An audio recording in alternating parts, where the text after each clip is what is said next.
자, 그 다음에 방가로 3번에 발생기준 회계가 반영된 재무성과. 손익계산서 관련된 정보들이 재무성과 관련된 정보다 이렇게 생각하시면 되겠죠. 근데 이제 주로 뭐에 근거로 해서 발생기준 회계다. 현금주의로 하지 않죠.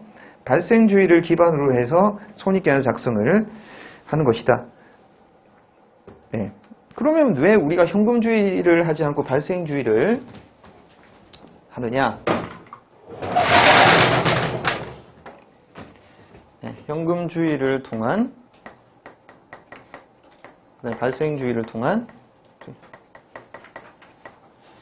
네, 여기 예를 들면 이제 외상 매출이다. 현금 매출이다.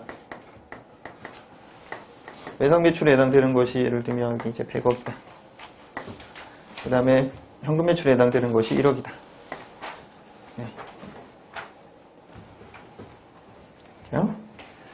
예를 들면 A기업, B기업, 여기 이제 0, 그 다음에 여기가 10억. 그러면 발생주의에 따르면, 그 다음에 현금주의에 따르면, 먼저 이제 현금주의에 따르면 수익에 해당되는 것이 A 기업에 해당되는 얼마입니까? 1억밖에 없는 거죠. 이 경우에는 10억이 되는 거잖아요. 그렇죠? 그럼 이제 현금주의에 따른 이제 성과 평가를 하게 되면 A 기업보다 B 기업이 훨씬 더 경영성과가 더 좋은 거잖아요. 이게 더 잘한 걸로 평가가 되잖아요. 근데 이게 타당하냐 이거지. 왜냐하면 외상매출이라고 하는 것은 수익 활동을 했지만 현금의 수치 시기만 내년 또는 내후년으로 2월이 되는 거잖아요. 당장. 현금주의에 따른 성과평가는 합리적이지 않을 수 있다는 이야기입니다. 발생주의에 따르면 여기 이제 101억이 되고 여기가 이제 얼마 10억이잖아요. 이렇게 보는 게 훨씬 더 이제 판단하는 것이 훨씬 더 합리적일 수밖에 없는 것이다. 네, 그래서 거기 발생기준 회계를 하게 되면 방가로 3번에 하나, 둘, 셋, 네 번째 줄 끝에 보시면 거기 좀 체크를 해주실래요? 그 기간 동안의 현금 수치와 지금만의 정보보다 기업의 과거 및 미래 성과를 평가하는데 더 나은 근거를 제공하기 때문이다. 뭐가? 발생기준 회계 자체가. 네. 자, 이 기업이 만일에 올해 한 연도만 경영을 한다고 한다면 현금주의가 더 바람직할 수도 있어요. 근데 이 기업이 작년, 올해, 내년 계속 영업 활동을 한다고 한다면, 경영 활동을 한다고 한다면 미래에 대해 얻게 될 현금 이것 자체가 어차피 도래할 것이기 때문에 수익에 해당되는 것을 발생주의로 인식하는 것이 훨씬 더 합리적일 수밖에 없다는 거죠. 예. 자, 그렇게 좀 보시면 되겠고, 나머지 내용도 밑에 쭉 설명이 되는데 한번 좀 보시면 되겠습니다. 그 다음에 방금 3번 거의 제일 마지막 달랑 한번 읽어볼게요. 그것도 의미가 있으니까. 어느 한 기관의 보고기업의 재무성과에 대한 정보는 시장가격 또는 이자율의 변동과 같은 사건이 기업의 경제적 자원과 청구권을 증가시키거나 감소시켜 기업의 순현금 유입 창출 능력에 영향을 미치는 정도도 보여줄 수 있다. 네, 거기 나와 있는 이제 재무성과에 대한 정보다. 네. 그러면 재무성과에 대한 정보 아까 말씀드렸다시피 손익에 대한 자료지 않습니까? 단기 순이익이 많다. 이제 시장 가격 또는 이자율 변동에 영향을 미친다는 것은 예를 들면 기업의 가치가 주식시장에서 거래되는 가격이 있을 거 아닙니까? 주가에도 영향을 줄 수 있죠? 그 다음에 이자율 같은 것들도 영향을 줄 수가 있어요. 예를 들어 제가 이제 좋아하는 회사가 있는데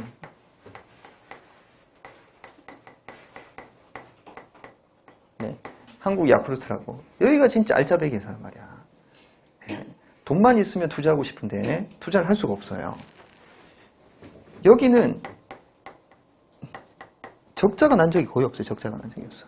왜? 계속 흑자야. 근데 흑자가 어떠세요? 꾸준해. 왜 꾸준하느냐? IMF 났다고 어떻습니까? 내가 변비 있는데 야쿠르트 끊겠어요? 그럼 먹잖아. 경기 좋아진다고 해서 야쿠르트 어떻습니까? 아줌마 내일부터 3개씩 윌 넣어. 나 쿠퍼스도 먹을래. 하루에 3, 4개씩 먹으면 설사하잖아. 꾸준하다 꾸준해. 흑자가 그냥 꾸준하게 나네. 적자도 없어. 그러니까 이 기업 같은 경우에는 은행에서 돈을 서로 빌려주겠다고 해요. 빌려주겠다고. 예. 그 여기는 잘 생각해 보시면 외상 매출이 있어요 없어요? 다 다 현금 박치기 아니야. 야쿠자 아줌마한테 현금 주고 묵지 뭐 물론 요새 카드가 되긴 합니다.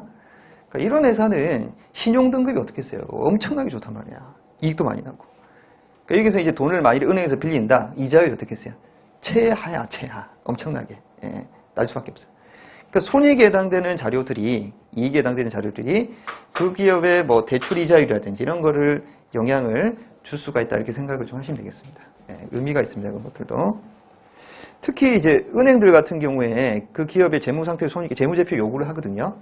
그 여신하는 담당자 입장에서는 이자율을 정하는 데 있어서 그 재무 상태 손익 계산 자료를 바탕으로 해서 할 수밖에 없어요. 자, 그 다음에 방가로 4번에 과거 흐름이 반영된 재무 성과에 해당되는 것, 이게 이제 뭡니까? 현금 흐름표 같은 거죠. 현금 흐름표 통해 가지고 그 기업의 미래의 현금 창출 능력이라든지, 예, 지급 능력이라든지 이런 것들을 다 판단을 한다. 이렇게 생각을 하시면 되겠습니다. 그래서 보통 현금 흐름에 관한 정보는 나중에 뒤에서 또 설명을 드리겠지만 이게 이제 영업 활동에 관련된 현금 흐름, 투자 활동에 관련된 그다음 재무 활동에 따른 현금 흐름 이게 구분이 되잖아요. 이렇게 이제 구분한 이유가 요거는 이제 반복적으로 발생을 하는 거지 않습니까? 그죠? 근데 얘는 기본적으로 반복적이보다는 투자 활동이라고 하는 것이 뭡니까? 뭐 비유동 자산 같은 것들을 구입한다든지 재무 활동이라고 하는 건 출자를 받는다든지 하는 거지 않습니까? 이런 것들은 예, 비반복적이기 때문에 영업 활동에 따른 현금 흐름과 나머지 현금 흐름 이런 것들 구분을 해주는 것도 의미가 있어요. 이거 계속 발생하는 거 이거는 비반복적으로 발생하는 거. 그 기업의 현금 흐름의 지속성 측면에서는 위에 게 훨씬 더 이걸 가지고 판단하는 게 더 맞겠죠. 밑에 것보다는. 네, 그 다음에 밑에 방가로 5번에 재무성과에 기인하지 않은 경제적 자원 및 청군의 변동. 이 대표적인 재무성과에 기인하지 않은. 재무성과가 뭐라고 그랬어요? 손익활동. 기업이 예를 들면 수익활동을 하고 비용이 발생하는 것들 거기에 기인하지 않는다 그러면 기인하지 않는데 경제적 자원 및 청구권의 변동이 발생한다? 그런 것들이 대표적인 것이 출자죠. 주주들이 회사에다가 현금 출자를 한다든지 아니면 현물 출자 이런 것들을 하게 되면 자산의 변화와 자본의 변화 이런 것들이 야기시키잖아요. 네, 그런 이제 변동 사유들도 우리 일반 목적 재무 보고에 반영을 다 한다 이렇게 생각하시면 되겠습니다. 네, 표 1-1에 앞에 나와 있는 내용들이 이제 압축이 되어 있으니까요. 이걸 좀 참고를 하시면 좋겠고, 그 다음에 3번에 기본 가정이 있습니다. 기본 가정. 재무제표는 일반적으로 기업이 계속 기업이며 예상 가능한 기간 동안 영업을 계속할 것이라는 가정하에서 작성이 된다. 밑줄 하나 그어주시면 이러한 계속 기업의 가정은 재무에게 적용된 유일한 기본 가정이다. 네, 발생주의에 관련된 가정은 우리가 재무에게 적용되는 가정이 아닙니다. 옛날에는 그게 이제 발생주의 회계라고 하는 것이 재무제표 작성하는데 기본 가정이 있었는데 그게 이제 배제가 됐어요. 국제기준이 바뀌면서. 그래서 계속기업의 가정만이 적용이 된다 이렇게 생각을 하시면 되겠어요. 그럼 이제 계속기업의 가정이 적용이 되는 것이 어떤 의미가 있느냐? 뭐 회계 원리 할 때 들으신 분도 계시겠지만 우리 재무상태표에 토지라고 하는 자산을 기록을 할 거 아닙니까? 여기다가 인식을 할 텐데 토지에 해당되는 금액이 이제 1억이 있고 그 다음에 예를 들면 20억이 있어요. 1억은 20년 전에 취득했던 금액이고 20억이라고 하는 것은 지금 현재 시가, 공정가치란 말이에요. 그럼 재무상태표에 토지를 1억으로 적는 게 맞느냐 20억으로 적는 게 맞느냐 이 충돌이 있을 거 아니에요. 그럼 어느 게 더 합리적이냐? 어느 게 더 합리적인 것 같아요? 어느 게 더 합리적인 것 같으세요? 20억. 예. 어느 게 더 합리적인 것 같으세요? 20억? 어느 게 더 합리적인 것 같으세요? 왜 다 20억이야? 예. 예. 네. 기업의 환경이 있다. 그러니까 이게 무조건 20억도 있지만 1억이라고 주장하시는 분도 있어야지 제가 또 말이 계속 나오는데 이게 지금 민주주의 사회에서 다양한 의견이 있어야 되잖아요. 네. 1억 누가 좀 이야기해주세요. 얼마가 더 낫습니까? 아, 예, 감사합니다. 네. 1억도 합리적일 수가 있는 거예요. 왜 그러냐 하면 보세요. 이 토지 자체가 공장 부지라고 가정을 할게요. 공장 부지라고. 그럼 우리 회사는 계속해서 기업을 영위할 거 아닙니까?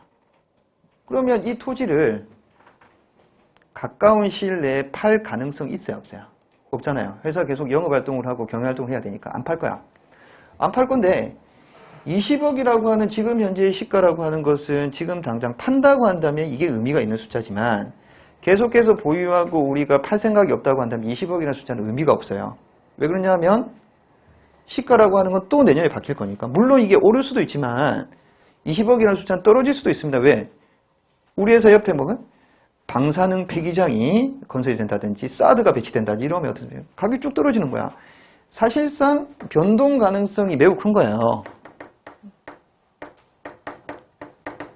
신뢰성이 떨어질 수 있다는 거죠. 대신 1억이라고 하는 숫자는 안 바뀌잖아요. 당초에 취득한 금액이기 때문에. 그래서 우리가 만약에 계속 기업을 가정을 한다고 한다면 20억으로 쓰는 것보다 1억을 쓰는 것이 더 합리적일 수 있기 때문에 이게 이제 역사적 원가주의라고 하는 개념이고 얘는 이제 뭐랑 또 연결이 좀 될 수 있다? 방금 여기서 계속 기업 가정하고 네, 서로 연동이 될 수 있구나 이렇게 생각을 좀 하시면 되겠습니다. 그래서 계속 기업의 가정에 해당되는 것들이 고려가 됐을 때 역사적 원가주의에 따라서 1억으로 쓰는 것이 계속 기업의 가정에 따라서 적절한 측정 기준이 될 수도 있구나 이렇게 생각을 하시면 되겠죠. 그럼 선생님 20억으로 쓰는 건 잘못된 겁니까? 그건 아니지. 계속 보유할 목적이 없고 조만간에 이제 처분할 가능성이 크다. 그럼 만일에 우리 회사가 계속해서 기업을 운영하지 않는다. 그러면 어떻게 한다? 청산을 할 거다. 아니면 이 공장 부지를 매각을 할 거다. 그럼 1억을 쓰는 것보다 어느 게 더 합리적일 수 있다는 이야기예요? 20억을 쓰는 것이 더 합리적일 수 있다는 이야기예요. 자, 그래서 거기서 말씀드리고 싶은 거는 제일 마지막 밑에서 두 번째 줄 있죠? 세 번째 줄부터 볼까요? 네, 다 봐야 되겠다, 그죠? 네, 따라서 기업은 거기 세 번째 줄부터 따라서 기업은 그 경영활동을 청산하거나 중요하게 축소할 의도나 필요성을 갖고 있지 않다는 가정을 적용하며 만약 이러한 의도나 필요성이 있다면 재무제표는 계속 기업을 가정하는 기준과 다른 기준을 적용하여 작성하는 것이 타당할 수 있으며 이때 적용한 기준은 별도로 공시해야 된다. 네. 그래서 만일에 이것도 출제가 된 적이 있거든요. 어떻게 출제가 됐냐면 만일에 계속 기업의 가정이 붕괴된다고 한다면 그러니까 우리가 재무제표의 기본 가정이라고 할 수 있는 계속 기업의 가정이 전제되지 않는다고 한다면 재무제표를 작성을 할 수 없다. 맞습니까? 틀립니까? 틀린 거예요. 왜 그러냐면 계속 기업의 가정 자체가 역사적 원가주의에 따라 1억을 측정하는 것을 우리가 타당하다고 이야기할 수 있는 내용이라고 한다면 이게 안 되면 뭘 쓰면 되니까? 20억 쓰면 되니까. 이거 말고 1억이 아닌 20억에 해당되는 기준으로 새로 바꿀 수 있기 때문에 계속 기업의 가정이 전제되지 않는 경우에는 거기 나와 있는 것처럼 다른 기준을 적용하여 작성하는 것이 타당할 수 있다. 다만 재무상태표, 재무제표에다가 뭐라고 표시하면 되겠어요? 해당되는 것은 계속 기업의 가정이 아닌 청산 기업의 가정이라든지 다른 가정을 가지고 판단을 해서 측정을 했습니다. 이렇게 적으면 된다는 거야. 아예 재무제표를 작성을 못하는 게 아니다. 이렇게 생각을 하시면 되겠습니다. 그게 출제가 된 적이 있기 때문에 그것도 기억을 좀 잘 해주시기를 바라겠습니다. 기본 가정이 붕괴된다고 하더라도 재무제표 작성에는 무리가 없구나. 다른 가정을 쓰면 돼. 다른 가정을 쓰고 다른 가정을 썼다고 설명만 해주면 된다는 이야기야. 네. 자, 그렇게 해서 58페이지 하단에 해당되는 부분까지 설명을 좀 드렸습니다. 그 다음 19페이지 2절의 유용한 재무정보의 실적 특성은 잠시 좀 쉬었다가 또 계속 하도록 하겠습니다. 네.